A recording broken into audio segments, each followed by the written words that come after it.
Bituin na po ng krisis sa Marawi, isang binatilyo ang nasawi matapos siyang tamaan ng ligaw na bala sa gitna ng muling pagtindi ng opensiba ng militar laban sa mga terorista. Nangyari ito habang nagdarasal sa moske ang binatilyo. 5 sundalo rin ang nasawi sa bakbakan simula kagabi. Live mula sa Iligan City, may report si Cedric Castillo. Cedric? Jessica, kapansin-pansin na lumipas na maghapon ay lalo pang tumindi ang air at ground assault ng military laban sa Maute Group. At gaya nga nung nabanggit mo, isang binatilyo ang tinamaan ng ligaw na bala sa gitna ng putukan habang siya ay nasa loob ng moske. Sa muling pag-init ng bakbakan sa Marawi City, muling pumahimpapawid ang mga eroplanong pandigma ng pamahalaan. Nakuna ng aming team ang pagpihit, pagbaligtad at pagpunit sa hangin ng mga pakpak ng eroplanong ito, sabay bitaw sa bomba pabagsak sa lugar ng kalaban.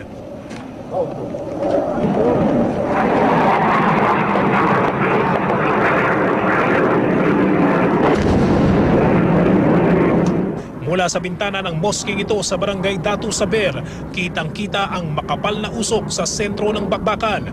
Umaalingaw-ngaw ang palitan ng putok. Hindi mabilang kung ilan sa mga bala sa direksyong ito mismo ang punterya. Katanghali ang tapat habang nagdadasal ang mga residente. Tumagos sa pader ng moske ang isang ligaw na bala at tumama sa ulo ng binatilyong si Abdila na nooy nakaupo at nagdarasal. Sa bandang batok sa likuran ng kaliwang tenga raw ng 14 anyos na binatilyo, tumama ang bala. Ano pong ginawa? Sa likod, nakarinig na putok. May kanagaw sa buto. Niya kanagaw sa buto na daw kumakuan. Na bab sa kaswata kasi may sugat. Marinig daw niya, biglang pag ano niya, nakita niya yung bata niya.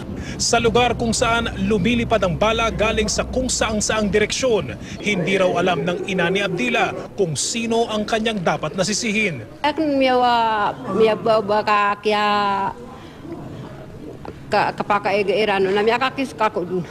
Noong ano dun yan, nalaman niya na may narinig niyang putok. Parang naano siya na yung anak niya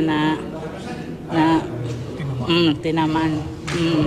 Alas 12:30 ng tanghali, pinawian na siya ng buhay. Pero maging ang paghihimlay sa binatilyo, pahirapan dahil sa kaguluhan.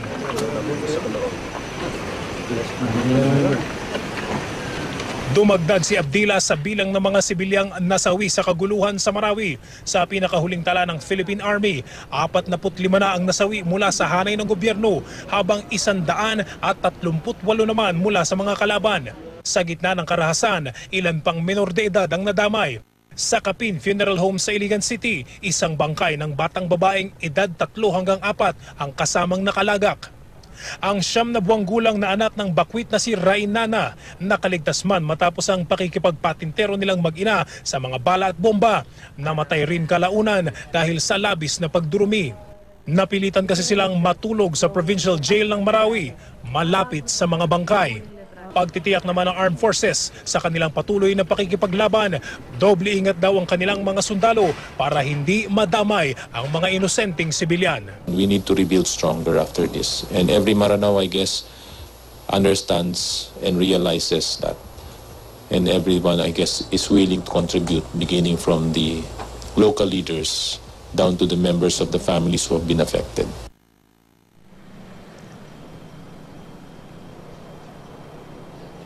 Jessica, alas 5:30 kaninang hapon nang muling umatake ang dalawang FA-50 fighter jets ng Philippine Air Force at nagpatak nga ng mga bomba doon sa area sa sentro ng Marawi City kung saan nagkukuta pa rin ang grupong Maute. Hindi bababa sa 4 na bomba ang nasaksihan ng ating grupo na inilaglag ng fighter jets. At ayon naman sa isang source sa Task Force Marawi ay 5 tropa ang killed in action o KIA simula kagabi hanggang ngayong buong araw. Jessica. Cedric, hindi ba ang militar ingat na ingat sa mga moske? Kasi di ba gusto nilang respetuhin daw yung religious places ng ating mga kapatid na Maranao. Pero itong tumama dun sa bata na bala, dun sa binatilyo, ay sniper fire galing sa Maute Group. Paano nangyari ito, Cedric? Okay, Jessica, sa ngayon sa puntong ito, Jessica, hindi pa rin matiyak kung saan, kung kanino nanggaling yung bala ngayon. Ano? What we can describe is yung location ng mosque. Yung mosque ay nandun lamang sa baba ng area ng Camp Ranao o yung pinakakampo ng 103rd Brigade. Kung makikita natin dyan sa video ngayon, ano, yung butas ng pader na yan, yung pader na yan mismo nakaharap doon sa open area, elevated yan, nakaharap doon sa area kung saan nagaganap yung bakbakan. Ang sinasabi ng mga sundalo na kausap natin kanina, logically ay kung ititrace talaga yung direction niyan mula doon sa open area, papasok kung saan tumama nga doon sa Binatilyo, ay madaling sabihin na nandun yan, galing doon sa kung area ng Maute Group. Of course, hindi pa rin yan matiyak. Ano? Pero yung ang sinasabi ng mga sundalo, yung tibay o yung laki ng bala na yan para tumagos doon sa pader mula sa malayong lugar. Ang sinasabi nila ay posibleng baka yan ay 50 caliber. Kumbaga malalaking mga bala yan, Jessica. At sinasabi rin na may 50 caliber na barel ang Maute, hindi ba? Yes, Jessica, tama yun. Nabanggit naman yan ng mga resource persons natin, matataas opisyal ng military na posibleng gumagamit ng ganyang malalakas na armas ang Maute Group. And again, kanina nung binubuo natin yung storya ay wala pa rin makapagsabi kung saan nanggaling yung bala na yan o kung kanino nanggaling, Jessica. Hindi biro ito ha, mukhang makapal itong simento. Nagdadasal yung Binatilyo sa loob ng mosque sa takbo ng mga pangyayari. At dito pagbabasihan itong nangyari ngayon, parang walang ligtas o walang ligtas na mapagtaguan sa Marawi ngayon. Cedric. Yun nga yung masakit, Jessica, kasi alam naman natin, pagligaw na bala, talagang walang pinipilian. Ano? Kung mapapakita ulit natin yung video, Jessica, yung butas dun sa pader, malapit lamang dun may poste o yung column ng pinaka-mosque. Halos nakaharang siya dun sa pader, kapiraso lamang na protektahan sana nung poste yung bata. Pero talagang sa kasawiang palad, talagang natsyempohan na puntirya yung Binatilyo kanina. Ang sinasabi ng local government o ng task ng Crisis Management Committee is mayroong mga nakadeclare na safe zones, may mga nakadeclare na clear na area sa Marawi City, malaki na raw yan, pero hindi pa rin daw ina-encourage ang mga residente na magsibalikan hanggat hindi completely natatapos yung bakbakan, Jessica. Itong mosque kung saan nagdarasal itong Binatilyo na natamaan, no? Safe zone ba ito? At saka ano na nangyari dun sa tinatawag nilang peace corridor, Cedric, na supposedly nire-respeto ng magkabilang panig ng militar at ng Maute o ISIS? Okay, unahin ko muna yung Peace Corridor, Jessica. Sa ngayon ay wala pa ring update dyan. Ano? Ang sabi sa atin ng mga sources natin ay patuloy pa rin na nakikipag-coordinate yung mga emissary doon naman sa grupo ng Maute para makapag-set ng oras ng ceasefire para safely mailabas yung mga residente galing sa labas. As to the location naman ng mosque, pwede nating sabihin, Jessica, na safe zone siya in the sense na malayong-malayo na siya o malayo siya doon sa pinakasentro ng bakbakan. At the same time, pwede nating masabi na hindi siya safe.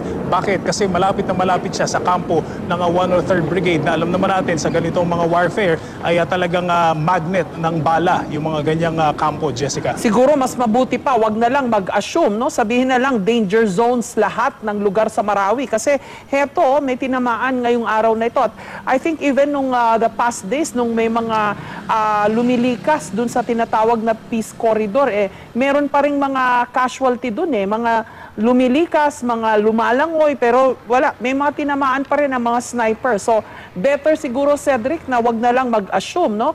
Sabihin na lang na danger zones lahat ng lugar sa syudad ng Marawi sa kasalukuyan. Tama yun, Jessica. That's precisely why at the moment ay masasabi natin na hindi talaga nagsasucceed completely. Although sinasabi naman ng government ng OPAP na very successful dahil 100 plus yung mga na-rescue natin. Of course, magandang bagay yan. Pero hindi siya mag-succeed in the sense na hindi maging consistent, hindi matuloy-tuloy itong peace corridor. Bakit? Kasi nung inattempt yan last Sunday, may putukan 3 kilometers away. Ang sabi nila, malayong-malayo yan. Pero masisisi mo ba yung mga residente kung bakit nakarinig sila ng putok ay magpapanik sila at hindi at iisipin nila na any minute o sa kanilang pag-escape ay posibleng sa kanila mapunta yung bala, Jessica. At saka mahirap nga talaga yung sniper fire kasi pinupuntirya talaga. O kaya kahit yung mga stray bullet, no? Hindi naman nakakapili yan ng tatamaan. So, ingat lang siguro. No? Maraming salamat sa iyo. At ingat kayo dyan sa Marawi at sa Iligan. Cedric